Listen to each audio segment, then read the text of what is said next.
आपण सांगोला पॉलिटिक्स हे YouTube channel जर पहिल्यांदा पाहत असाल तर नक्की सबस्क्राइब करा आणि तालुक्यातील प्रत्येक बातम्या ताज्या घडामोडी काही क्षणात जाणून घ्या। आज या ठिकाणी सांगोला तालुका रेडियम अँड डिजिटल असोसिएशनच्या वतीनं खरं तर हे जे भाजप आणि भाजप प्रणित जे सरकार आहे ते खरं तर इथल्या शेतकरी, शेतमजूर, कष्टकरी, त्याचबरोबर या ठिकाणी दलित, मागासवर्गीय,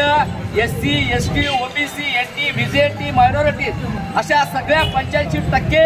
गोरगरिबांच्या नरडीचा घोट घेणारे हे सरकार आज खरं तर शेतकऱ्यांच्या विरोधात आहे, शेतमजुरांच्या विरोधात आहे, कष्टकरी कामगारांच्या विरोधात आहे, तरुण बेरोजगारांच्या विरोधात आहे आणि जे तरुण व्यावसायिक आहेत अशांच्या सुद्धा नरडीचा घोट घेणारे हे सरकार आज महाराष्ट्र राज्याच्या वरती राज्य करत असताना आज भांडवलदारांचं आणि ठेकेदारांचं चोचलं पुरवणारं हे सरकार गरिबांचं या ठिकाणी हे सरकार राहिलेले नाही। गरिबांच्या या ठिकाणी असणाऱ्या हातातल्या या ठिकाणी असणाऱ्या सुख सुविधा डिस्काउंट घेऊन आज जे कष्टकरी या ठिकाणी जे गरीब भक्करू व्यावसायिक आहेत की जे रेडियमचा व्यवसाय करून आपलं आयुष्य, आपलं कुटुंब या ठिकाणी भविष्याच्या दृष्टिकोनातून उभा करण्याचा प्रयत्न करत आहेत, परंतु आज खरं तर हाय सिक्युरिटी रजिस्टर्ड नंबर प्लेटच्या नावाखाली एखाद्या असणाऱ्या बड्या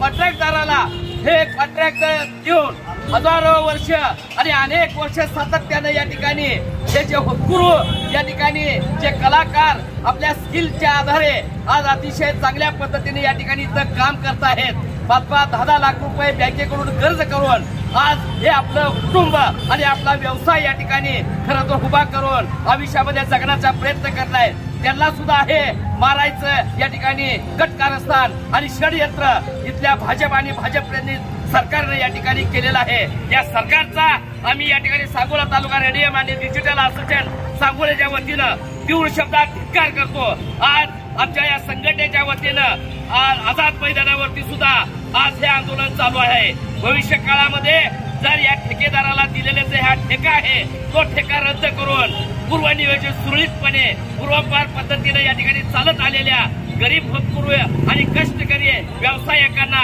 हे परत एकदा या ठिकाणी शासनानं आहे अशा पद्धतीने या ठिकाणी त्यांना ते काम करू द्यावं। आज जर त्यांना जर ते करू नाही दिलं तर अन्यथा भविष्य काळात आम्हाला याच्या पण पेक्षा तीव्र अशा पद्धतीचं आंदोलन या ठिकाणी छेडावं लागेल। अशा पद्धतीचं या ठिकाणी निवेदन आज या ठिकाणी सांगोला तालुक्याचे कर्तव्यदक्ष या ठिकाणी तहसीलदार आदरणीय संतोषजी करशे साहेबांच्या बरोबर आमचे नायब तहसीलदार कर्तव्यदक्ष आदरणीय सोमनाथ साळुंखे साहेबांना आम्ही हे निवेदन देत आहोत।